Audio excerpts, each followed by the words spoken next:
একটা কোম্পানি তার প্রোডাকশন কস্টের কত অংশ আসলে মার্কেটিং ইনভেস্ট করে? নতুন একটা প্রোডাক্ট সে নিয়ে আসলো এবং সেটাকে এস্টাবলিশ করার জন্য সে প্রচুর খরচ করে এটার জন্য। দাম কমিয়ে বেশি বিক্রি করে বেশি লাভ করে যারা অসুস্থ মানুষ আছে তাদেরকে কম প্রাইসে যদি প্রোডাক্টটা অফার করা যেত, আমি মার্কেটিংয়ে এত বেশি কস্ট যদি না খরচ করা হতো তাহলে কিন্তু স্বাভাবিকভাবে খরচটা কম রাখা যেত। আসলে এন্টারটেইনমেন্ট বা অন্যান্য বিষয়ে ডাক্তারদেরকে বা চিকিৎসার সাথে জড়িত যারা আছে তাদেরকে তো এই বিষয়গুলোর ব্যাপারে তো আসলে ইথিক্স অবশ্যই আমাদেরকে বার তৈরি করে। একাডেমিক এডুকেশনাল যে বিষয়গুলো সেগুলো অবশ্যই থাকতে হবে। ফার্মাসিউটিক্যালস কোম্পানিগুলো শুধু বিজনেসের জন্য নয়, ডাক্তারদেরকে আসলে স্বাস্থ্যসেবা সঠিক গাইডলাইনের হিসাবে সঠিক পার্ট হিসাবে তারা এটা করতে পারে। এপিআইয়ের এখনও আমরা কিন্তু 85 to 90% বিদেশের উপর নির্ভরশীল। এর মধ্যে 80 থেকে 85% হলো আমরা ইন্ডিয়া এবং চায়নার উপর নির্ভরশীল করে। এই সমস্ত দেশগুলোতে যখন এই কাঁচামালের দাম বেড়ে যায় তখন কিন্তু আমাদেরকে ঔষধের দাম বাড়াইতে আমরা বাধ্য হই। বাংলাদেশ ওষুধ শিল্পে অনুন্নত দেশগুলোর মধ্যে তো 1 নাম্বার আছে, বরং উন্নয়নশীল দেশগুলোর মধ্যেও বাংলাদেশ একটা উল্লেখযোগ্য অবস্থানে চলে এসেছে। সিঙ্গাপুর, মালয়েশিয়া এই সমস্ত দেশের তুলনায়ও বাংলাদেশ ওষুধ শিল্পে এগিয়ে গিয়েছে। বাংলাদেশ 150টিরও বেশি দেশে ওষুধ রপ্তানি করেছে। সুপ্রিয় দর্শকবৃন্দ, আসসালামু আলাইকুম। মেডিভয়েসের বিশেষ পর্বে স্বাগত জানাচ্ছি। আমি ডাক্তার AKM জিয়াউল হক, সহকারী অধ্যাপক ভাস্কুলার সার্জারি বিভাগ, ইবনে সিনা মেডিকেল কলেজ। সম্প্রতি স্বাস্থ্যখাত সংস্কার কমিশন তাদের প্রতিবেদন প্রকাশ করেছে। এটি বিস্তৃত কলেবরে বাংলাদেশের স্বাস্থ্যখাতের অর্থাৎ 18 কোটি মানুষের স্বাস্থ্য সুরক্ষার জন্য যা যা প্রয়োজনীয় এখানে সবগুলো বিষয়ই আলোচনা করার চেষ্টা করা হয়েছে। এখানে অন্যতম একটি বিষয় হলো ওষুধ শিল্প বা ওষুধ শাস্ত্র, অর্থাৎ আমরা প্রতিদিন বা অসুস্থ হয়ে গেলে যে ওষুধগুলো সেবন করছি কিংবা মেডিকেল ডিভাইস যেগুলো ব্যবহার করা হচ্ছে এর সামগ্রিক বিষয়েও এই কমিশনের রিপোর্টের আওতাভুক্ত। আজকে এরকম একটি গুরুত্বপূর্ণ বিষয় নিয়ে আমরা আলোচনা করছি। আজ স্টুডিওতে আমাদের সাথে উপস্থিত আছেন জনাব Abu Shahadat Mohammad Ali, chief executive officer, army pharma limited. আপনাকে স্বাগত জানাচ্ছি আমাদের প্রোগ্রামে। ধন্যবাদ আপনাকে এবং আমাদের প্রিয় দর্শকবৃন্দকে। আবু শাহাদাত ভাই, আপনি দীর্ঘদিন থেকেই কাজ করছেন এই মেডিকেল ইন্ডাস্ট্রিতে, বিশেষ করে ফার্মা ইন্ডাস্ট্রিতে। আপনার এই জার্নিটা কেমন, অভিজ্ঞতাটা কেমন, একটু শেয়ার করবেন আমাদের সাথে। জি, ধন্যবাদ আপনাকে। আসলে ফার্মাসিউটিক্যাল ইন্ডাস্ট্রিতে কাজ করার যে প্রথম শুরু আমার এমফার্ম করার পর থেকে, এই কাজ করার অভিজ্ঞতাটাকে আমি এনজয় করছি এবং আমি আনন্দিত যে মানুষের মৌলিক যে অধিকার তার মধ্যে অন্যতম হলো স্বাস্থ্য। এই স্বাস্থ্য খাতে এর কাজের সাথে আমি ইনভলভ থাকতে পেরেছি এবং আমাদের অসুস্থ মানুষকে সুস্থতার জন্য যে ঔষধ খুবই গুরুত্বপূর্ণ, সেই ওষুধ প্রস্তুতিতে, ওষুধ বিতরণ, বিপণনের সাথে সংশ্লিষ্ট থাকার কারণে আমি আনন্দিত এবং গর্বিত। জি, ধন্যবাদ। আপনি বেশ কিছু ফার্মাসিউটিক্যালসের সাথে কাজ করেছেন, বিশেষ করে এখন বর্তমানে আছে আর্মি ফার্মাতে। তো আপনি কি একটু বলবেন যে বাংলাদেশের বর্তমানে ওষুধ শিল্পের কী অবস্থা? জি, ধন্যবাদ। আসলে বাংলাদেশ LDC-ভুক্ত দেশ থেকে কিছুদিন আগে আপনারা জানেন যে ডেভেলপিং কান্ট্রিজ, উন্নয়নশীল দেশে পদার্পণ করেছে। খুবই আনন্দের বিষয়। এটা অধিকাংশ মানুষ, সচেতন সুশিক্ষিত মানুষরা জানে যে বাংলাদেশ ওষুধ শিল্পে অনুন্নত দেশগুলোর মধ্যে তো 1 নাম্বার আছে, বরং উন্নয়নশীল দেশগুলোর মধ্যেও বাংলাদেশ একটা উল্লেখযোগ্য অবস্থানে চলে এসেছে ওষুধ শিল্পে। বিশেষ করে আপনারা জানেন যে সিঙ্গাপুর, মালয়েশিয়া এই সমস্ত দেশের তুলনায়ও বাংলাদেশ ওষুধ শিল্পে এগিয়ে গিয়েছে এবং বাংলাদেশ ওষুধ শিল্পে এতটা উন্নতি করেছে যে বর্তমানে দেশে ওষুধের চাহিদার 98% ঔষধ দেশেই তৈরি করছে। এবং বিগত বছরের স্ট্যাটিস্টিক্স অনুসারে, গত বছরের স্ট্যাটিস্টিক্স অনুসারে বিশেষ করে আমরা বলতে পারি যে বাংলাদেশ 150টিরও বেশি দেশে ওষুধ রপ্তানি করেছে। জি, সুতরাং বাংলাদেশ ওষুধ শিল্পে একটা খুবই বিশ্ব পরিমণ্ডলে একটা ভালো অবস্থান তৈরি করে নিতে পেরেছে। জি, ধন্যবাদ। আপনি বলছিলেন যে 98% বাংলাদেশে তৈরি হচ্ছে, তাহলে 2% বাকি আছে। আসলে এই যে 2% যে বাকি আছে, এটি আসলে কোন দিকের ওষুধ, কোন ঘরানার ওষুধ, বা সেটি কেনই বা বাংলাদেশে তৈরি করা যাচ্ছে না? জি, ধন্যবাদ। আসলে যে 2% বাকি আছে সে 2% হলো ভ্যাকসিন, অ্যান্টি ক্যান্সার। যদি অ্যান্টি ক্যান্সারের কিছু ওষুধ তৈরি করা শুরু হয়েছে, বায়োসিমিলার মলিকুলস, এই সমস্ত সফিস্টিকেটেড প্রোডাক্টসগুলো বাংলাদেশে এখনও পুরোপুরিভাবে তৈরি করতে পারেনি। তবে এই ব্যাপারে অনেক বড় বড় কারখানা উদ্যোগ নিয়েছে, গবেষণা হচ্ছে বিশ্ববিদ্যালয়গুলোতে এবং ইন্ডাস্ট্রিগুলোতে। আশা করছি যে এই ক্ষেত্রেও আমাদের 5-7 বছরের মধ্যে আমরা একটা উল্লেখযোগ্য অবস্থানে চলে যেতে পারবো ইনশাল্লাহ। বাংলাদেশে যেটা বলছিলেন যে ওষুধ খাতের প্রায় স্বয়ং সম্পূর্ণ, অর্থাৎ সকল ওষুধই বাংলাদেশে তৈরি হচ্ছে, তারপর সম্ভবত কিছু চ্যালেঞ্জ রয়ে গেছে। এই চ্যালেঞ্জগুলো আসলে কি কি বাংলাদেশের ওষুধ শিল্পের জন্য? জি ধন্যবাদ, খুবই চমৎকার প্রশ্ন এবং খুবই গুরুত্বপূর্ণ বাংলাদেশের ওষুধ শিল্পের জন্য। আসলে বাংলাদেশ ওষুধ শিল্পে যে উন্নতি করতে পেরেছে এই জন্য আসলে ওষুধ শিল্পের উদ্যোক্তা, ওষুধ শিল্পের সাথে জড়িত যে ফার্মাসিস্টরা আছে, chemist, biochemist, microbiologist, engineer, management professionals, তাদের অবদানের ফলে, নিরলস প্রচেষ্টার ফলেই বাংলাদেশ আজকের এই উল্লেখযোগ্য অবস্থানে চলে এসেছে। এবং 80-র দশক থেকে শুরু করে বিভিন্ন সময় সরকারগুলোরও একটা বড় ধরনের ভূমিকা ছিল। বিশেষ করে বলতেই আমাকে 82 ড্রাগ অর্ডিন্যান্স, 86 ড্রাগ পলিসি, এগুলো বাংলাদেশের ওষুধ শিল্পে একটা বিরাট ব্রেক থ্রো নিয়ে এসেছে, যার ফলশ্রুতিতে বাংলাদেশ মাল্টিন্যাশনাল কোম্পানিগুলোর ঔষধে যে অবস্থান ছিল, ওষুধ তৈরিতে যে অবস্থান ছিল ওষুধ শিল্পে, সেটাকে দূর করে দেশীয় কোম্পানিগুলো এখন পুরোপুরিভাবে দেশের অ্যাবাভ 95% ঔষধ তারাই তৈরি করছে।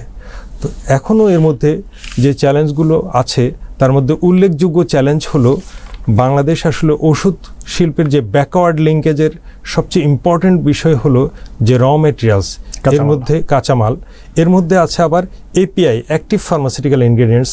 ফিজিশিয়ান হিসেবে আপনি জানেন যে একটা ওষুধের মধ্যে অনেক ইনগ্রেডিয়েন্টস থাকে, কিন্তু এর মধ্যে সবচেয়ে প্রাইম বা প্রিন্সিপাল ইনগ্রেডিয়েন্ট হলো অ্যাক্টিভ ফার্মাসিউটিক্যাল ইনগ্রেডিয়েন্টস। যেমন প্যারাসিটামল, একটা ট্যাবলেট তৈরিতে আমার 9 থেকে 11টা ইনগ্রেডিয়েন্টস লাগে, তার মধ্যে প্যারাসিটামল বা 4-হাইড্রক্সি অ্যাসিটাইনলাইড যেটা, এটাই কিন্তু আমার সবচেয়ে মূল ইনগ্রেডিয়েন্ট বা প্রাইম ইনগ্রেডিয়েন্ট। এই প্রাইম ইনগ্রেডিয়েন্ট বা এপিআইয়ের এখনও আমরা কিন্তু 85 to 90% আমরা কিন্তু বিদেশের উপর নির্ভরশীল। এর মধ্যে 80 থেকে 85% হলো আমরা ইন্ডিয়া এবং চায়নার উপর নির্ভরশীল। সুতরাং ওয়ার্ল্ড মার্কেটে, বিশেষ করে এই সমস্ত দেশগুলোতে যখন এই কাঁচামালের দাম বেড়ে যায়, তখন কিন্তু আমাদেরকে ঔষধের দাম বাড়াইতে আমরা বাধ্য হই। এবং কোনো কারণে এগুলো যদি সরবরাহ না থাকে ওইসব দেশগুলোতে, তাহলে সেই ক্ষেত্রেও কিন্তু আমরা ওষুধ তৈরিতে আমাদের কার্যক্রম ব্যাহত হয়। তো এটা হলো সবচেয়ে বড় চ্যালেঞ্জ আমরা মনে করি এখনকার সময়।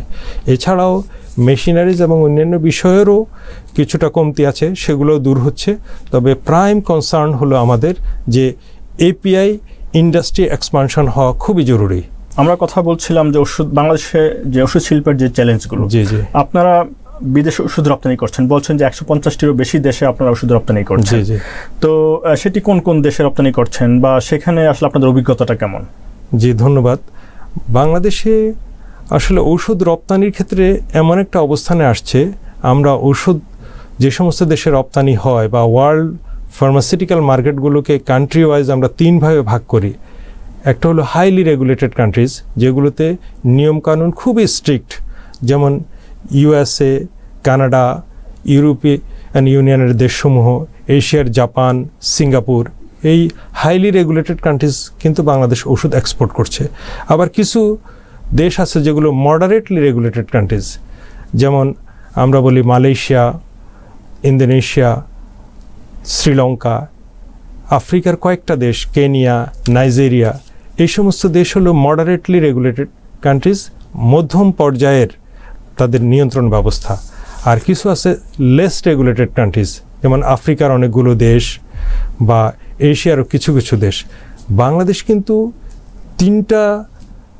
3 রকমের দেশেই কিন্তু ওষুধ এক্সপোর্ট করছে, এবং সেখানে বাংলাদেশ কিন্তু তার নেইবারিং কান্ট্রিজ যে ইন্ডিয়া, তার যে অবস্থা ছিল খুব শক্তিশালী অবস্থান, আফ্রিকা এবং এশিয়ার বিভিন্ন মডারেটলি রেগুলেটেড কান্ট্রিজগুলোকে এবং নন রেগুলেটেড কান্ট্রিজ যেগুলো আছে সেগুলোকে তার কোয়ালিটি এবং প্রাইস, এই দুটোর কারণে সে ডিফিট দিতে পেরেছে। এবং হাইলি রেগুলেটেড কান্ট্রিজেও কিন্তু আমাদের ঔষধের রপ্তানির যে অবস্থান সেটা ক্রমান্বয়ে সম্প্রসারিত হচ্ছে। জি, ধন্যবাদ। ওষুধের মান নিয়ে বিভিন্ন সময় বিভিন্ন কথা হয়, যেটা একটু আগে বলছিলেন যে পৃথিবীর বিভিন্ন দেশ ওষুধ রপ্তানি করতে গেলে বিভিন্ন ধরনের মান নিয়ন্ত্রণের একটি বিষয় আছে। বাংলাদেশে আমরা শুনে থাকি যে টপ ব্র্যান্ডের কোম্পানি এটা সেটা অনেকগুলো কোম্পানির নাম চলে আসে। তো বাংলাদেশে যে টপ কোম্পানিগুলো সিলেক্ট করা হয়, এটা কি আসলে ওষুধের মানের উপর নির্ভর করে করা হয় নাকি ওষুধের সেলসের উপর নির্ভর করে করা হয়? হ্যাঁ, টপ কোম্পানিজগুলো জেনারেলি আসলে যে তথ্য অনুসারে এগুলোকে ক্রনোলজি করা হয়, সেটা সাধারণত ওষুধ বিক্রির ক্ষেত্রে সাধারণত আমাদের টপ 20 কোম্পানিজ সেলিংয়ের দৃষ্টিতে তারা মার্কেটের 80% কিন্তু তারা এনজয় করছে বা তারা সেল করছে। তো এই ক্ষেত্রে আমাদের IMS যে একটা ওয়ার্ল্ড রিনাউন্ড একটা স্ট্যাটিস্টিক্যাল ডাটা সরবরাহকারী প্রতিষ্ঠান, যেটা সিঙ্গাপুর বেসড সুইজারল্যান্ডের কোম্পানি, সেটার থেকে কিন্তু আমরা যেটা জানি তাতে করে আমরা এই 80% ঔষধ 20টি কোম্পানি সেল করছে, আর বাকি কোম্পানিগুলো আমাদের 150 মতো কোম্পানি আমাদের অপারেবল অবস্থা আছে, যদিও রেজিস্টার্ড কোম্পানি 237টার মতো। তো সেই ক্ষেত্রে আমরা দেখতে পাচ্ছি যে টপ 10 বা টপ 20 কোম্পানি যেটা আছে তাদের আসলে কোয়ালিটির ব্যাপারে বেশি কনসার্ন বা তাদের পারঙ্গমতা যেটা বললেন ক্যাপাসিটি সেটা বেশি। হ্যাঁ, অন্যগুলোর যে নাই এমন নয়, তবে আমরা বলতে পারি যে টপ 30 কোম্পানিজ যারা আছে সেলসের দিকে, তারা আলটিমেটলি কোয়ালিটি কোম্পানি হিসাবে আমরা তাদেরকে কনসিডার করতে পারি। এছাড়াও বাকি কোম্পানিগুলোর মধ্যেও অনেকেই কোয়ালিটি প্রোডাক্ট তৈরি করছে, অনেকেই হয়তো বা এরকমও আছে যে সে 30-র পরে আছে কিন্তু সে এক্সপোর্টের দিক থেকে 20-র ভিতরে আছে, 15-এর ভিতরে আছে, এরকমও আছে। আসলে কোয়ালিটির ব্যাপারে যে বিষয়টা আপনি উল্লেখ করেছেন, ঔষধ বা খাদ্যদ্রব্য এইসবের ব্যাপারে এটা খুবই সেন্সিটিভ ইস্যু এবং অবশ্যই হওয়া উচিত। সেই ক্ষেত্রে আমরা দেখি ঔষধ তৈরি করার ক্ষেত্রে কতগুলো বিষয় খুব জড়িত কোয়ালিটির সাথে। এক নম্বর হলো যে আসলে সোর্সিং অফ র ম্যাটেরিয়ালস, কাঁচামালের উৎস কোথায়, কোন দেশ থেকে আনছে, সেই কোম্পানিগুলো কি ডিএমএফ গ্রেডের সিজিএমপি কমপ্লায়েন্স ফ্যাক্টরি, এটা ইম্পর্ট্যান্ট একটা ইস্যু। আমাদের ডিজিডিএ কিন্তু সেইগুলোকে অ্যাপ্রুভাল দেয় ব্লক লিস্টের মাধ্যমে। তারপরে সেকেন্ড হলো ওষুধ শিল্পে কিন্তু আসলে কোয়ালিফাইড ম্যান পাওয়ার একটা ইম্পর্ট্যান্ট বিষয়। সেই কোয়ালিফাইড ম্যান পাওয়ার দেখা যাচ্ছে যে যেটাকে আমরা হোয়াইট কালার লেবার বলি, যেখানে ফার্মাসিস্ট, মাইক্রোবায়োলজিস্ট, কেমিস্ট, ইঞ্জিনিয়ার, এ ধরনের পার্সোনালদেরকে আমাদের কোয়ালিফাইড ম্যান পাওয়ার লাগে, সেটা ইম্পর্ট্যান্ট একটা, এবং সেটাও একটু বেশ খরচের বিষয় আছে। থার্ড যে জিনিসটা সেটা হলো যে ঔষধের অ্যাকচুয়ালি যে এনভায়রনমেন্টে ওষুধটা তৈরি করা হয় সেটা মেনটেন করার জন্য কিন্তু অনেক বেশি এক্সপেন্ডিচার সেখানে ইনকার করতে হয়।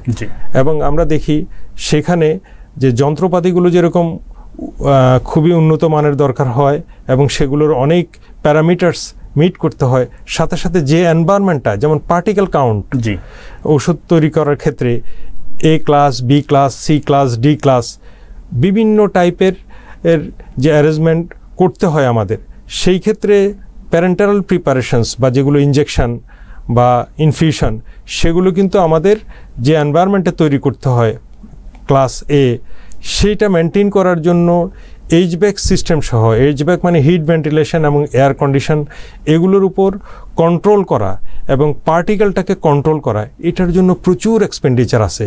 সেই জন্য কোয়ালিটি সেখানেও একটা বড় ধরনের ভেরি করতে পারে, বাজেট, এক্স্যাক্টলি বাজেটের বিষয়। আর ফোর্থ এবং আমি মনে করি সবচেয়ে ইম্পর্টেন্ট সেটা হলো যে যারা এটার মালিকানায় আছে, যারা এটার ওনারশিপে আছে এবং যারা এটাকে ম্যানেজমেন্ট বা ব্যবস্থাপনা পরিচালনা করছে, তাদের কমিটমেন্ট টু দি কোয়ালিটি।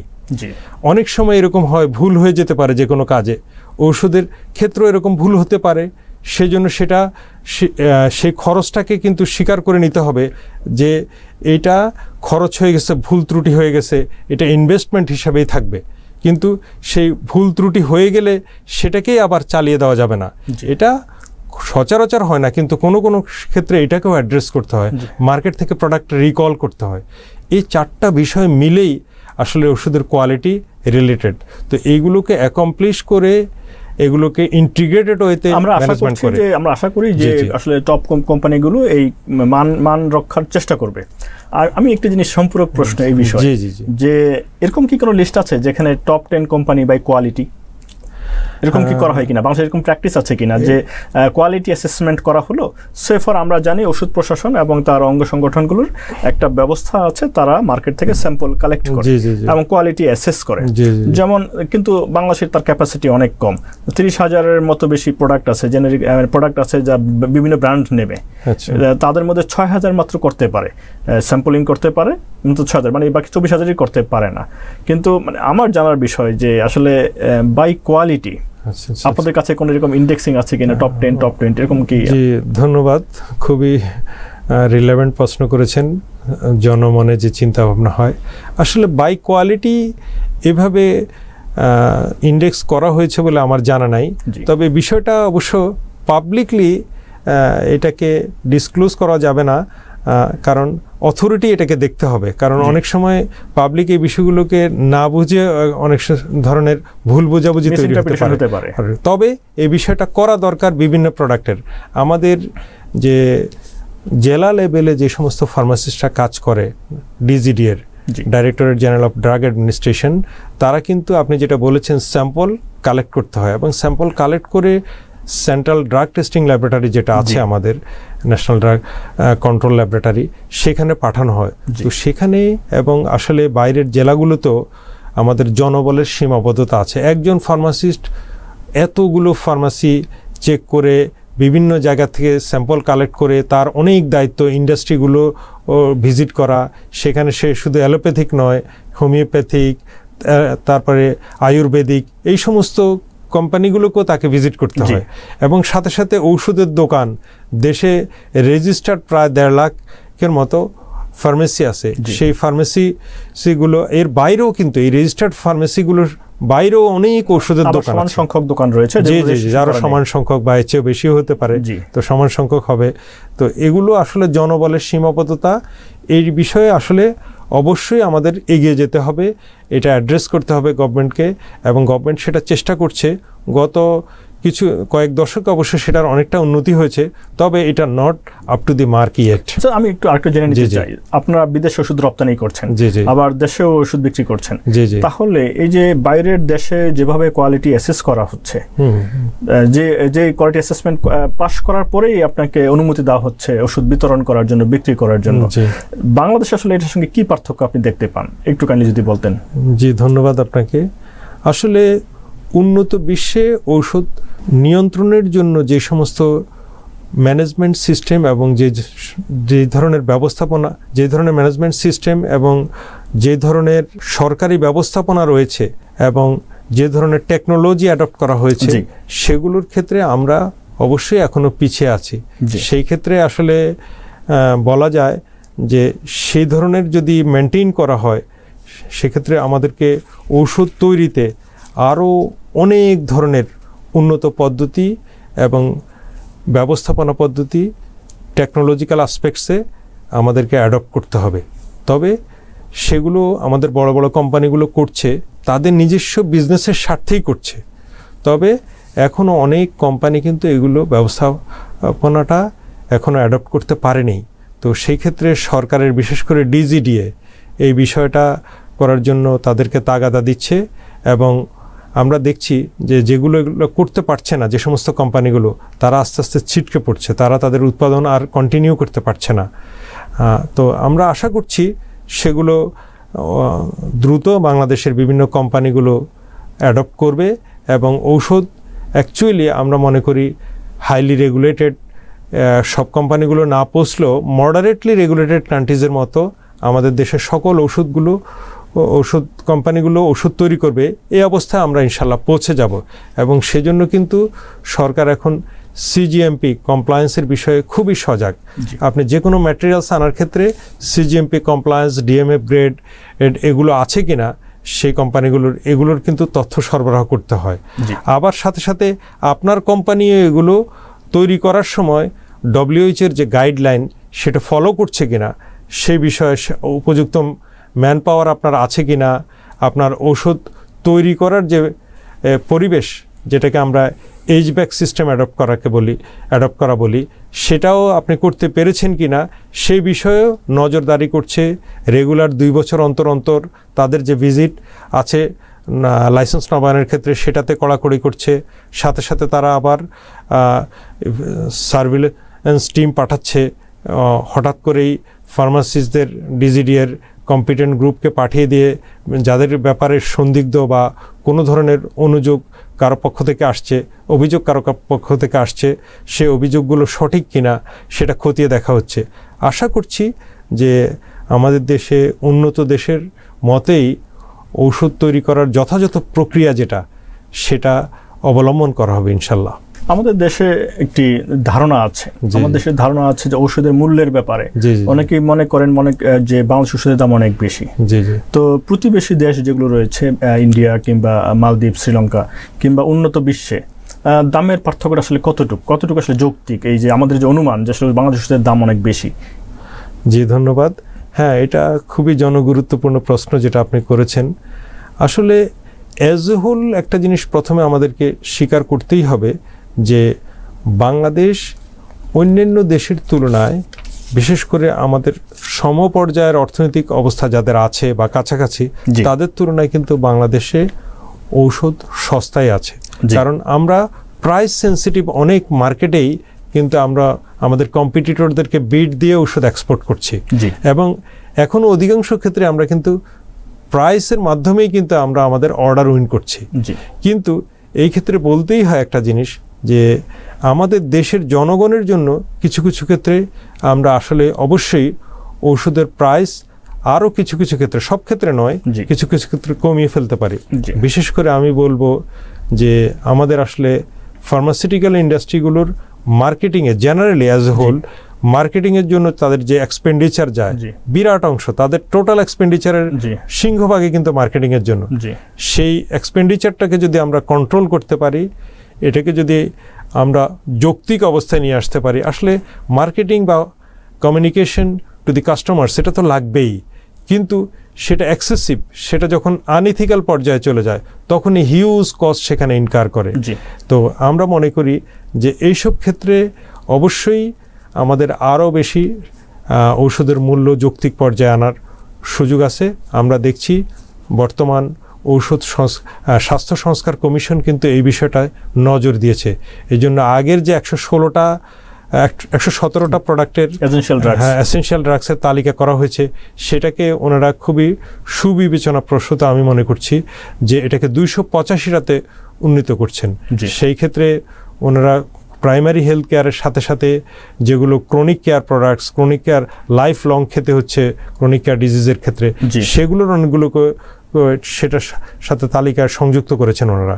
এবং এইসব বিষয়ে আমি মনে করি যে ওষুধের দামটা একটা যৌক্তিক পর্যায়ে এই সমস্ত প্রোডাক্টগুলো আনা যেতে পারে, এবং সরকার সেই ক্ষেত্রে উদ্যোগ নিয়েছে বলে আমি এই সুখবরটা শুনতে পেরেছি। জি ধন্যবাদ। আমরা কথা বলছিলাম স্বাস্থ্য সংস্কার কমিশনের প্রতিবেদন নিয়ে। আপনি বলছিলেন যে সেখানে বেশ কিছু রেগুলেশন বা বেশ কিছু রিকমেন্ডেশন এসেছে। তো এই জায়গাটায় একটি পরামর্শ বা একটি দিক নির্দেশনা আছে যে চিকিৎসকদের কাছে যে ওষুধ কোম্পানিগুলো যে তাদের রিপ্রেজেন্টেটিভ পাঠাচ্ছেন, তারা প্রভাবিত করছেন ওষুধ বিক্রির ব্যাপারে।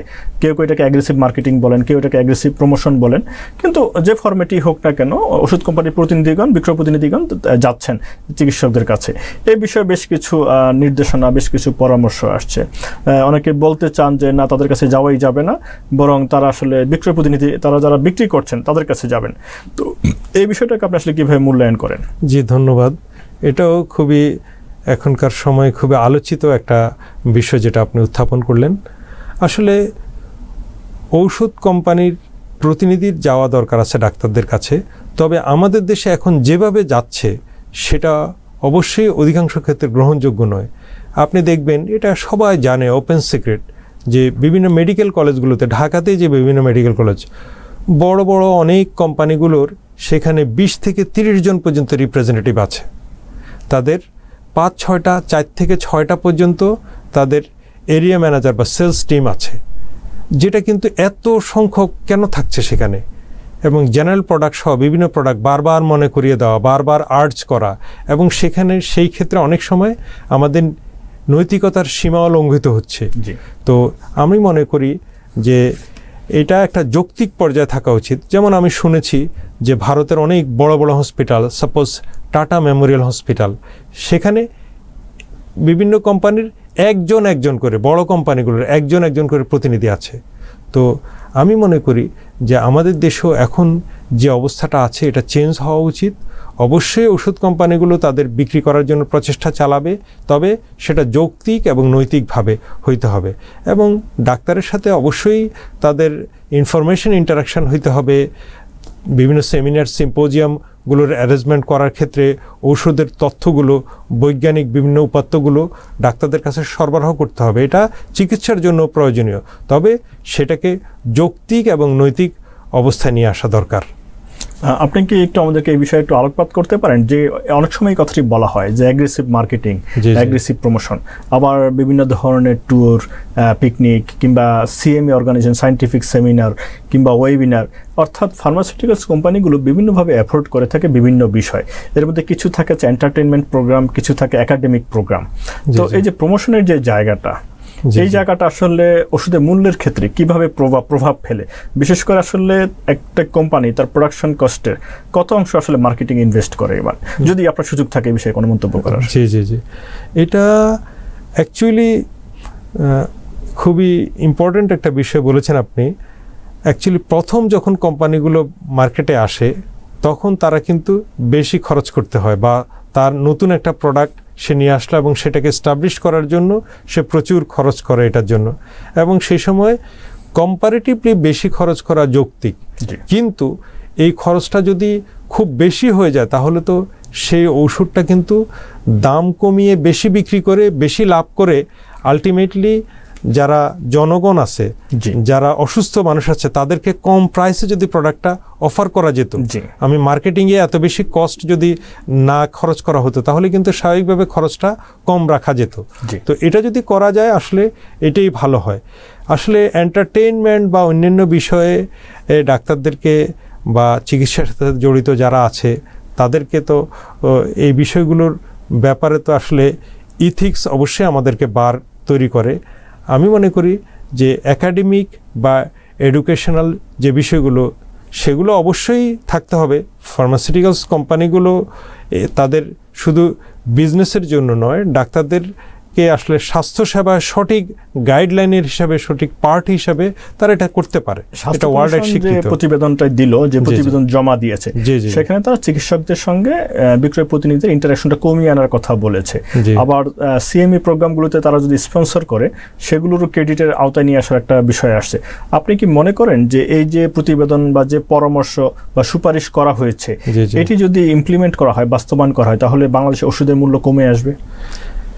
এগুলো যদি সত্যিকারভাবে বাস্তবায়ন করা যায়, এবং বিশেষ করে আমি মনে করি যে ওষুধ কোম্পানিগুলো যদি তার যৌক্তিক মার্কেটিং ব্যয় সাব্যস্ত করে সেটাতেই খরচ করে, এবং ডাক্তারদেরকে ওষুধ রিলেটেড ইনফরমেশন এবং হেলথ কেয়ার রিলেটেড এডুকেশনাল যে নলেজ, সেই ক্ষেত্রে যদি তারা সাপোর্ট দেওয়ার ব্যবস্থা করে, সেই ক্ষেত্রে ওষুধের দাম কমে আসতে পারে।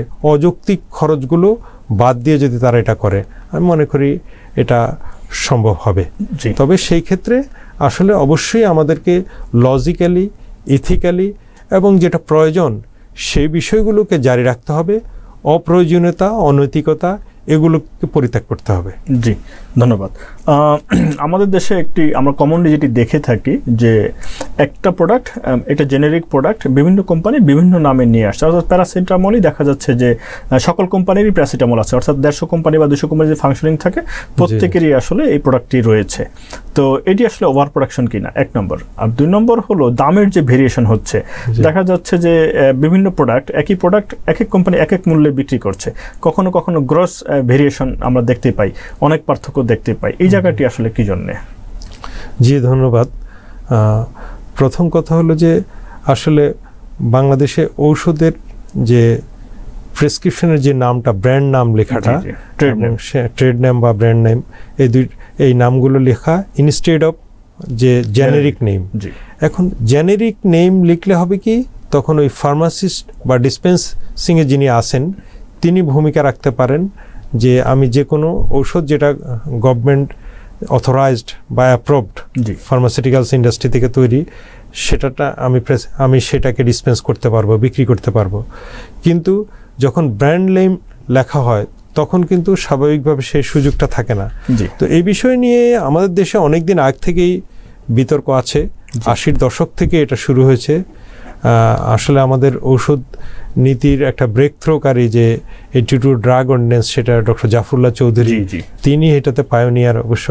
তো এই বিষয়ে রিসেন্টলি ইন্ডিয়ান গভর্নমেন্ট কিন্তু জেনেরিক প্রেসক্রিপশনের জোর দিয়েছেন এবং বলেছেন যদি ব্র্যান্ড নেম বা ট্রেড নেম লিখতে হয় তাহলে পাশে জেনেরিক নেম লিখে দিতে হবে। পৃথিবীর অনেক দেশেই কিন্তু জেনেরিক নেমেই প্রেসক্রাইব করা হয়। তো এটা হতে পারে, এটা যদি হয় তাহলে আমি মনে করি যে সেই ক্ষেত্রে কিছু অনৈতিক বা কিছু বাহুল্য ব্যয়ের যে বর্তমানে ব্যাপক ধরনের প্র্যাকটিস আছে সেগুলো দূর হতে পারে, এটা একটা বিষয়। আরেকটা বিষয় হলো যে বিভিন্ন কোম্পানির বিভিন্ন দামের যে ওষুধের মূল্য নির্ধারণ করা। এটা ঠিক যে আপনাকে কিন্তু স্বাস্থ্যসেবার জন্য খুবই এসেনশিয়াল ড্রাগসগুলো যেগুলো আছে সেগুলো তো অবশ্যই কম মূল্যে যদি সাশ্রয়ী মূল্যে দেওয়া যায় সেটা ভালো। গভর্নমেন্ট সেই জন্য বিভিন্ন উদ্যোগ নিচ্ছে এবং এই জন্য 117টা প্রোডাক্টের কিন্তু এমআরপি ম্যাক্সিমাম রিটেইল প্রাইস করে দেওয়া হয়েছে, সেটাকে কিন্তু এখন 285টাতে উন্নত করে সেটার জন্য কাজ চলছে। এটা একটা খুবই পজিটিভ দিক যে ম্যাক্সিমাম এত রাখতে পারবেন, ম্যাক্সিমাম এত রাখার সুযোগ আছে, হ্যাঁ এত রাখার সুযোগ আছে। আবার বাকি ওষুধগুলোতে আসলে কিন্তু ওষুধের মূল্য নির্ধারণের ক্ষেত্রে অন্যান্য পদ্ধতিগুলো অবলম্বন করা হয়। তো সেই ক্ষেত্রে একটা ফ্লেক্সিবিলিটি রাখা দরকার। এই জন্য আমি মনে করছি যে আসলে দেখা যাচ্ছে যে তাহলে উদ্ভাবনী যে চিন্তা কার্যক্রম সেগুলো ব্যাহত হবে না, কারণ ওষুধ কোম্পানিগুলো কিন্তু আলটিমেটলি তাদের একটা লাভের একটা অংশকে কিন্তু রিসার্চ এবং প্রোডাক্ট ডেভেলপমেন্ট খাতে ব্যয় করতে হবে এবং আমাদের দেশেও করছে না যেমন না করছে। তাদের ঝুঁকি আছে, প্রোডাক্ট রিকল করতে হয়, অনেক সময় ব্যাচ ফেইলিউর হয় প্রোডাকশন করতে গিয়ে, সেটার খরচটা কিন্তু সংকুলন করে তারা যদি প্রফিটেবল অবস্থা না থাকে তাহলে তো এই বিজনেস, এই ইন্ডাস্ট্রি কিন্তু তখন আবার বড় থ্রেটের মুখে পড়তে পারে। সেই জন্য এটাকে একটা চেক অ্যান্ড ব্যালেন্সের মধ্যে রাখতে হবে। না, আপনি চমৎকারটি কথা বলছেন। তবে বাংলাদেশে ওষুধের মূল্য নির্ধারণ করার ক্ষেত্রে সরকারের একটি ভূমিকা আছে। যেটুকু আমরা জানি যে কোম্পানিগুলো তাদের একটি প্রস্তাবিত মূল্য সরকারের কাছে উত্থাপন করে, সংস্থার কাছে, সরকার এটিকে অ্যাপ্রুভ করে। একেবারে যে নিয়ন্ত্রণের বাইরে ব্যাপারটা আসলে তাও নয়। এখানে একটি ইম্পর্টেন্ট পয়েন্ট আপনি রেজ করেছেন যে জেনেরিক নেমের যে বিষয়গুলো, যেটি আসলে কমিশনের প্রতিবেদনেও রয়েছে, যে চিকিৎসকদের কাছে ওষুধ কোম্পানির প্রতিনিধিরা সেভাবে যেতে পারবেন না আগের মতো করে, এবং তারা জেনেরিক নেমে ওষুধ লিখবেন। তাহলে আমাদের যে জানতে চাওয়ার যে বিষয়টি, যে তাহলে ওষুধ বিক্রি করার দায়িত্বটি চলে গেল আসলে যিনি ডিসপেন্সিং করছেন, যিনি ফার্মাসিস্ট অথবা ডিসপেন্সিং করছেন তার হাতে। তাহলে এখন আমাদের কাছে জানার বিষয় যে আমরা জানি যে যারা ওষুধ বিক্রি করছেন ফার্মাসিতে, ওষুধের দোকানগুলোতে, সেখানে কয়েক ধরনের ব্যক্তি কাজ করেন। তাদের মধ্যে কেউ আছেন যে বিএসসি করা ফার্মাসিস্ট, কেউ আছেন যে ডিপ্লোমা করা ফার্মাসিস্ট, কেউ আছেন সার্টিফিকেট কোর্স করা ফার্মাসিস্ট। কিন্তু একই সঙ্গে আপনি এটিও কিন্তু একটু আগেই বলেছেন যে বাংলাদেশে 1.5 লক্ষের মতো অনুমোদিত ফার্মেসি রয়েছে, ওষুধের দোকান রয়েছে, এবং প্রায় সমসংখ্যক অর্থাৎ 1.5 লক্ষের মতো অনুমোদন ছাড়া ওষুধের দোকান। এখন একজন চিকিৎসক, একজন বিশেষজ্ঞ চিকিৎসক, উনি একটা ওষুধ লিখে দিলেন, একটা জেনেরিক নেমে একটা ওষুধ লিখে দিলেন, এবং রোগী তার কাছে আসছেন ভালো হওয়ার জন্য। তো উনি প্রত্যন্ত অঞ্চলে বা গ্রামে গেলেন ওষুধ কেনার জন্য, এবং কোনো প্রশিক্ষণ ছাড়া, অনুমোদন ছাড়া একটি ফার্মেসি থেকে যদি ওষুধটি ক্রয় করলেন, তা তিনি তার প্রফিটটাই দেখলেন যে কোন ওষুধটা বিক্রি করলে, কোন কোম্পানির প্রোডাক্টটা বিক্রি করলে তার প্রফিটটা বেশি হবে। তাহলে এই যে ওষুধটা যদি এরকম একজন আন্ডার কোয়ালিফাইড পার্সনের কাছে অনুমোদন ছাড়া একজন ব্যক্তির কাছে ছেড়ে দেওয়া হয়, এবং উনি ওষুধটা যদি তার কাছে জেনেরিক নেমে ওষুধটা ক্রয় করেন, এবং সেটি যদি কোনো মানহীন ঔষধ হয়, তাহলে এর দায়ভার আসলে কার কাছে যাবে? ধন্যবাদ, খুবই চমৎকার কোশ্চেন করেছেন, এবং এটা আমাদের অ্যাড্রেস করার মতো বিষয়। আমাদের সোশ্যাল এবং ন্যাশনাল লেভেলে এই বিষয়টা আমাদের একটা দীর্ঘদিনের দাবি। অ্যাকচুয়ালি WHO-এর যে হেলথ কেয়ার ম্যানেজমেন্ট সিস্টেমের কম্পোনেন্ট যে সমস্ত পার্সনরা আছেন, ফিজিশিয়ান, সাথে নার্স, ফার্মাসিস্ট এবং টেকনিশিয়ান, এই যে কম্বিনেশন যদি না থাকে তাহলে কিন্তু health care management ultimately discharge করা যাবে না, এবং সেটাই হচ্ছে আমাদের দেশে। অ্যাকচুয়ালি ঔষধ প্রস্তুত করার সময় যেরকম competent manpower, pharmacist, chemist, microbiologist লাগবে, তদ্রূপভাবে ওষুধ ডিসপেন্স করার সময় অবশ্যই এক্সপার্ট ফার্মাসিস্ট লাগবে। এবং WHO এর গাইডলাইন অনুসারে এখানে কিন্তু আমরা প্র্যাকটিস করতে পারছি না। আপনি দেখেন USA এখন প্রায় 4.5 লাখ ফার্মাসিস্ট সেখানে আছে, রেজিস্টার্ড ফার্মাসিস্ট, জি, অর্থাৎ আমাদের দেশে যে A grade pharmacist, B farm, হ্যাঁ সেটা আছে। যদি তারা ফার্ম ডি বলে, তাদের এটা সিলেবাসটা আরেকটু আপডেটেড আমাদের দেশে অ্যাকোমোডেট করা হচ্ছে। ঢাকা জাহাঙ্গীরনগর ইউনিভার্সিটি সহ গভর্নমেন্ট এবং প্রাইভেট ভালো ইউনিভার্সিটিগুলোও সেটা আলটিমেটলি ফার্মেসি কাউন্সিলের নির্দেশনায় সেই সিলেবাসটাকে অ্যাকোমোডেট করে নিচ্ছে, এবং খুব দ্রুতই সেগুলো সব জায়গায় চালু হবে। তো আর আমাদের দেশের ফার্মাসিস্টরা বিদেশে যেও ভালো করছে। ইউকেতে দেখেন, সেখানে কিন্তু জনসংখ্যা আমাদের থেকে কত কম, সেখানেও কিন্তু প্রায় 70,000-এর মতো ফার্মাসিস্ট, গ্র্যাজুয়েট ফার্মাসিস্টরা কাজ করতেছে। অ্যাকচুয়ালি ঔষধ হলো মানুষের জন্য খুবই প্রয়োজনীয় জিনিস। আবার ওষুধ যদি মিসহ্যান্ডেল করা হয়, ওষুধ যদি সঠিকভাবে ডিসপেন্সিং করা না হয়, ঔষধের বিষয়ে drug and drug interaction, food and drug interaction, এইসব বিষয়গুলো যদি না জেনে ডিসপেন্স করা হয়, তাহলে বড় ধরনের বিপত্তিও নিয়ে আসে, এবং সেটা কত যে হচ্ছে এটার কোনো হিসাব বাংলাদেশে সঠিকভাবে নেই। এই জন্য আসলে হেলথ কেয়ার ইন্ডাস্ট্রি বা হেলথ কেয়ার ম্যানেজমেন্ট সিস্টেমের সাথে বাংলাদেশে গ্র্যাজুয়েট ফার্মাসিস্টদেরকে অবশ্যই কমিউনিটি যে ফার্মেসিগুলো আছে, হসপিটালে যে ফার্মেসিগুলো আছে, সেগুলোতে রাখতে হবে তাদেরকে। এবং সরকার এই ব্যাপারে উদ্যোগ নিচ্ছে, কিন্তু এই উদ্যোগটাকে আমি মনে করি আরও ব্যাপকভাবে নেওয়া দরকার। এটা শুধু ফার্মাসিস্টদের স্বার্থে নয়, এটা আসলে হেলথ কেয়ার ম্যানেজমেন্টের স্বার্থেই, WHO এর গাইডলাইন। কারণ না হলে এই ঔষধ আমার কিন্তু উপকারের পরিবর্তে অপকার হয়ে যেতে পারে, এবং সেটা হচ্ছেও অনেক ক্ষেত্রে। তো আমি আশা করব যে আজকের এই প্রোগ্রাম থেকেও যে হেলথ কেয়ার ম্যানেজমেন্টে WHO এর যে গাইডলাইন আছে, সেখানে ফিজিশিয়ান, ফার্মাসিস্ট, নার্স, টেকনিশিয়ান, এইসব বিষয়গুলো উন্নত বিশ্বে যেভাবে প্র্যাকটিস হচ্ছে সেভাবে হওয়া উচিত। ইভেন যারা মানে মিডল ইস্টের যে সমস্ত দেশগুলোতে অর্থনৈতিকভাবে সমৃদ্ধ কিন্তু টেকনোলজিতে সমৃদ্ধ না ওইভাবে, তারাও কিন্তু এগুলো অ্যাডপ্ট করেছে।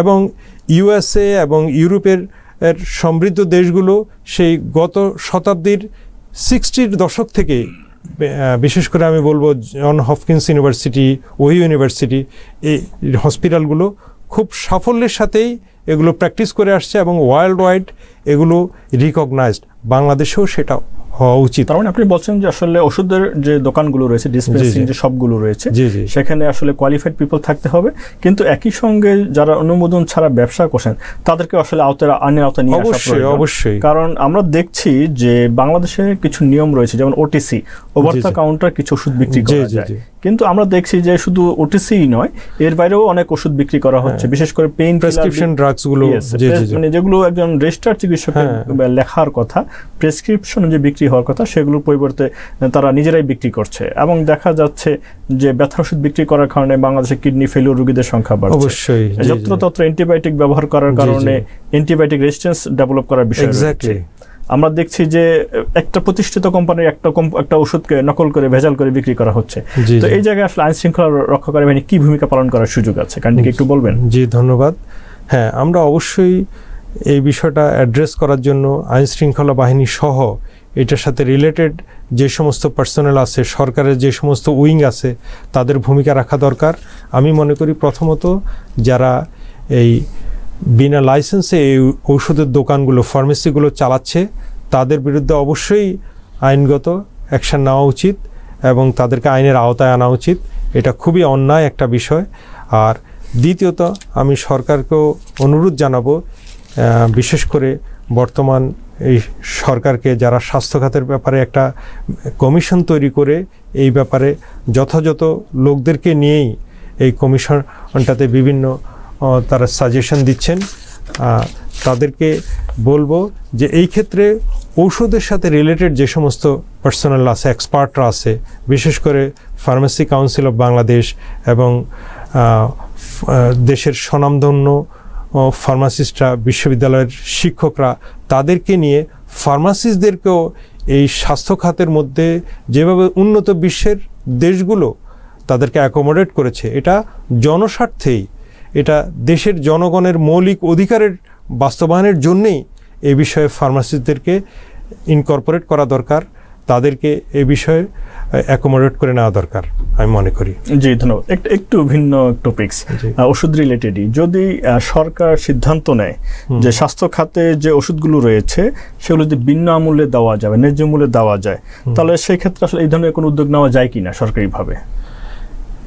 হ্যাঁ, আমি মনে করি যে 285টি ঔষধ সরকার অত্যাবশ্যকীয় বা এসেনশিয়াল ড্রাগস হিসাবে সরকার বিবেচনা করছে, যদিও প্রথমেই এগুলো পুরোপুরিভাবে বিনামূল্যে দেওয়া যাবে না, তবে আমি মনে করি যে অনেক জায়গায় অনেক ক্ষেত্রে বা কিছু লোকজনকে আসলে এটা বিনামূল্যে দেওয়ার চেষ্টা করা দরকার, এবং ন্যায্য মূল্যে প্রাপ্তিটা নিশ্চিত করার জন্য সরকার উদ্যোগ গ্রহণ করতে পারে। সেই ক্ষেত্রে সরকার এসেনশিয়াল ড্রাগস কোম্পানি যেটা আছে সেটার উৎপাদন ক্ষমতা বাড়াতে পারে এবং আরও সরকারি তৈরি করতে পারে, কারণ তারা অনেক ড্রাগসে টোলে উৎপাদন করে থাকে। সে ব্যাপারে আমাদের আর্মি ফার্মাও আসলে সেক্ষেত্রে অংশগ্রহণ করতে পারবে। এবং কিছুদিন আগে আমাদের সাথে গণপ্রজাতন্ত্রী বাংলাদেশ সরকারের প্রধান উপদেষ্টার স্বাস্থ্য বিষয়ক যে বিশেষ সহকারী প্রফেসর ডক্টর সাইদুর রহমান স্যারের সাথে কথা হয়েছে। আমাদের এমডি স্যারের নেতৃত্বে একটা ডেলিগেশন আমরা গিয়েছিলাম, ওনার সাথে ডিসকাস হয়েছে।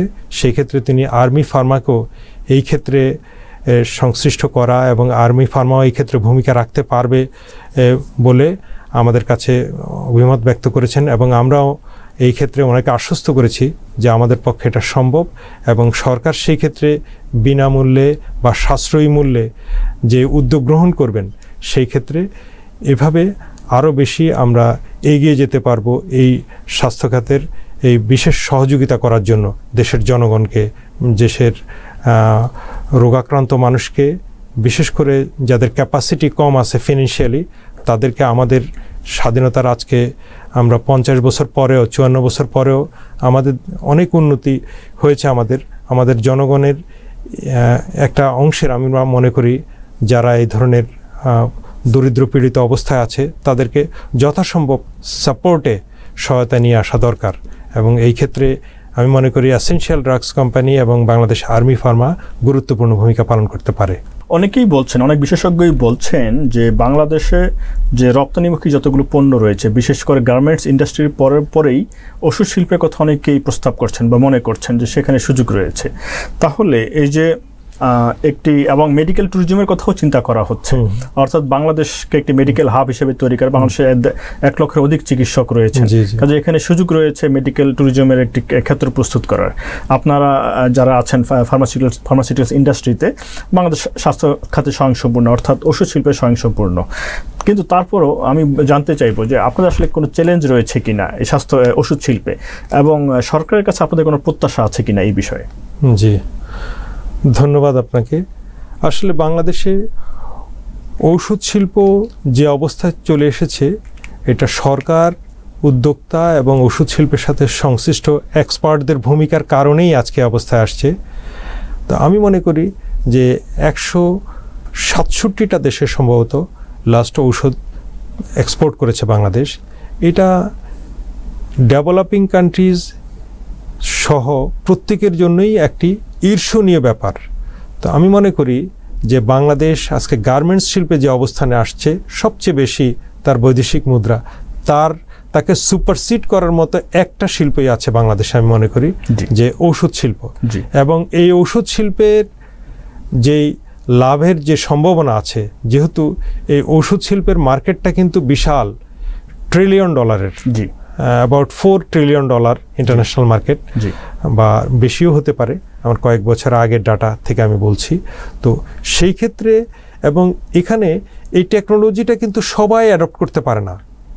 বাংলাদেশ ফরচুনেটলি, এবং বাংলাদেশের এইসব ক্ষেত্রে প্রচেষ্টার ফলে, উদ্যোক্তাদের এবং এক্সপার্টদের প্রচেষ্টার ফলে, সরকারের সহযোগিতার ফলেই বাংলাদেশ এক্সেপশনালি ডিড এক্সিলেন্ট এলডিসিভুক্ত কান্ট্রির মধ্যে বাংলাদেশ ছিল ফার্স্ট একবারে, যে তার দেশের সব চাহিদা 98% প্রায় পূরণ করতে পারে।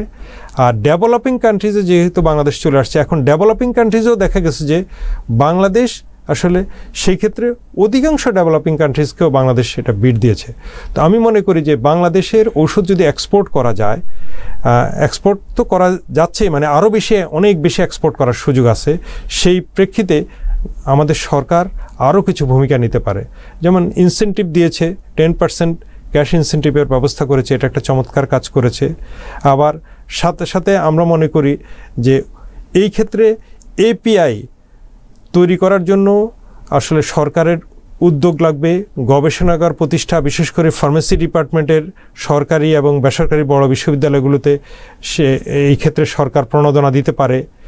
আরেকটা বিষয় খুব ইম্পর্ট্যান্ট ঔষধ এক্সপোর্টের ক্ষেত্রে, সেটা হলো যে বায়োইকুইভ্যালেন্স টেস্ট। এটা উন্নত বিশ্বে এবং মডারেটলি রেগুলেটেড কান্ট্রিজগুলো তো এটা লাগেই। সেই ক্ষেত্রে আমাদের কিন্তু ইন্ডিয়া, সিঙ্গাপুর এবং আরও বিভিন্ন দেশকে, প্রতিটা ব্র্যান্ডকেই যখন আমরা, প্রতিটা এসকিউকেই আমরা যখন বায়োইকুইভ্যালেন্স টেস্ট করছি, সেখানে $10,000, $15,000, $20,000 আমাদের দিতে হচ্ছে। এই ক্ষেত্রে প্রচুর খরচ। তো সেই খরচটা আমাদের এখানে যদি একটা বায়োইকুইভ্যালেন্স টেস্ট একাধিকও হতে পারে, হ্যাঁ, তাহলে ল্যাব হতে পারে। সেটা হলে আমাদের এই খরচের টাকাটা দেশেই থাকলো এবং সেটা অনেক কম দামে করা গেল, এবং এই অঞ্চলের অন্যান্য দেশগুলোর জন্য এটা বায়োইকুইভ্যালেন্স ল্যাবরেটরি হিসাবে কাজ করে আমরা ফরেন কারেন্সি আমরা আর্ন করতে পারি। আমি মনে করি এটার সরকারের খুবই নজর দেওয়া দরকার। জি, ধন্যবাদ। আমরা একেবারেই শেষ পর্যায়ে চলে আসছি। আমরা দেখছি যে আমাদের ফার্মাসিস্ট যারা রয়েছেন তারা একটি চমৎকার একটি রোল প্লে করছেন, বিশেষ করে ওষুধ শিল্পে একটা বিশাল ভূমিকা পালন করছেন। বিশেষ করে ফার্মাসিউটিক্যালস এবং ফার্মেসি যেগুলো রয়েছে সব ক্ষেত্রেই তাদের একটি উল্লেখযোগ্য ভূমিকা রয়েছে। স্বাস্থ্যক্ষেত্রে একটি চমৎকার ইতিবাচক অবদান তাদের রয়েছে। তো আর কিভাবে তারা আমাদের দেশকে কন্ট্রিবিউট করতে পারে, বিশেষ করে ওষুধ শিল্প এবং আমাদের ফার্মাসিস্ট যারা রয়েছেন তারা কিভাবে আমাদের দেশকে আরও বেশি কন্ট্রিবিউট করতে পারেন? জি, ধন্যবাদ। আসলে ওষুধ শিল্পে, ওষুধ উৎপাদনে বাংলাদেশের ফার্মাসিস্টরা তো খুবই উল্লেখযোগ্য এবং খুবই গুরুত্বপূর্ণ ভূমিকা পালন করে এই শিল্পের উৎপাদন প্রক্রিয়াটাকে হাইয়েস্ট লেভেলে নিয়ে আসছে এবং এটার উৎপাদন উৎকর্ষতায় তারা ভূমিকা পালন করেছে, যার ফলশ্রুতিতে আজকে ইউএসএ, ইউরোপের মতো দেশে, অস্ট্রেলিয়া, জাপানের মতো দেশে আমাদের দেশ থেকে ঔষধ এক্সপোর্ট হচ্ছে। এটা একটা গুরুত্বপূর্ণ বিষয়। সাথে সাথে আমি মনে করি যে এদেশের জনগণের জন্য, যেটা আমরা আগেও উল্লেখ করেছি, যে WHO হেলথ কেয়ার ম্যানেজমেন্ট সিস্টেমে ফার্মাসিস্টদের যে ভূমিকা নির্ধারণ করেছে, বিশেষ করে হসপিটাল ফার্মেসি, কমিউনিটি ফার্মেসি, সেগুলোতে যদি ফার্মাসিস্টদেরকে ডেপ্লয় করা হয় এবং ফার্মাসিস্টদেরকে তাদের জ্ঞান এবং দক্ষতা সেটাকে অফার করার সুযোগ দেওয়া হয়, জ্ঞান এবং দক্ষতার মাধ্যমে তারা স্বাস্থ্যসেবাটাকে আরও সুন্দরভাবে, আরও সঠিক উপায়ে যদি তারা পালন করতে পারে, স্বাস্থ্যসেবার যে বিষয়াদি আছে ঔষধ রিলেটেড, বিশেষ করে মেডিসিন এক্সপার্ট হিসেবে WHO যে ফার্মাসিস্টদেরকে উল্লেখ করেছে, ডিনোটেট করেছে, সেই হিসাবে আমি মনে করি এই সমস্ত জায়গায়, হসপিটালে এবং কমিউনিটি ফার্মেসিতে যদি ফার্মাসিস্টদেরকে ডেপ্লয় করা হয় এবং বিভিন্ন স্বাস্থ্য বিষয়ক সরকারের উচ্চ পর্যায়ের যে সমস্ত কমিটি করা হয়, যে সমস্ত গাইডলাইন তৈরি করার জন্য এক্সপার্টদেরকে অ্যাকোমোডেট করা হয়, সেই ক্ষেত্রেও ফার্মাসিস্টদেরকে নিয়ে আমি মনে করি সরকার ফার্মাসিস্টদের থেকে তাদের যোগ্যতাকে দেশের স্বাস্থ্য খাতের জন্য, স্বাস্থ্য সেবার জন্য গ্রহণ করে আমাদের দেশের জনগণেরই একটা বিরাট উপকার করতে পারে। আমি মনে করি এই ব্যাপারে আমাদের বর্তমান সময়ে সরকারগুলোর উদ্যোগ গ্রহণ করা দরকার এবং এটা দ্রুততার সাথেই করা দরকার বলে আমি মনে করি। জি, ধন্যবাদ। আমরা আজকে আলোচনা এখানেই শেষ করছি। আমাদের স্টুডিওতে আসার জন্য আপনাকে অনেক ধন্যবাদ। জি, আপনাকেও ধন্যবাদ এবং দর্শকদেরকে ধন্যবাদ। সুপ্রিয় দর্শক মণ্ডলী, আমরা কথা বলছিলাম আর্মি ফার্মা লিমিটেডের সম্মানিত চিফ এক্সিকিউটিভ অফিসার জনাব আবু শাহাদাত মোহাম্মদ আলী ভাইয়ের সাথে। আমরা অনেকগুলো বিষয় নিয়ে কথা বলছিলাম, বিশেষ করে বাংলাদেশের ফার্মাসিউটিক্যালস ইন্ডাস্ট্রি নিয়ে কথা বলছিলাম, ফার্মাসিস্ট নিয়ে কথা বলছিলাম। চিকিৎসকদের প্রধান অস্ত্রই হচ্ছে ঔষধ, অর্থাৎ বাংলাদেশের যে 18 কোটি জনগণ, তাদের চিকিৎসার জন্য চিকিৎসকগণ যে অস্ত্র ব্যবহার করেন সেটি হচ্ছে ঔষধ, এবং সেই ঔষধ বা সেই অস্ত্র তৈরি করেন আমাদের ফার্মাসিউটিক্যালস কোম্পানিগুলো, আমাদের ফার্মাসিস্টগণ। ফার্মাসিউটিক্যালস শিল্পের ইনস অ্যান্ড আউটস নিয়ে আমরা অনেকগুলো কথা বললাম। আমরা কথা বললাম স্বাস্থ্য খাত সংস্কার কমিশনের প্রতিবেদনে ওষুধ শিল্প নিয়ে যে বিষয়গুলো নিয়ে উল্লেখ করা হয়েছে, বিশেষ করে জেনেরিক নেমে ওষুধ তৈরি করার বিষয়, জেনেরিক নেমে ওষুধ লেখার বিষয়টি, এবং ফার্মেসি সহ বিভিন্ন আইন কানুন সম্পর্কে। আশা করি আমাদের এই আলোচনা আপনারা যারা শুনছেন আপনাদের উপকারে লাগবে। পরবর্তী প্রোগ্রাম দেখার আমন্ত্রণ জানিয়ে আজ এখানে শেষ করছি। আসসালামু আলাইকুম।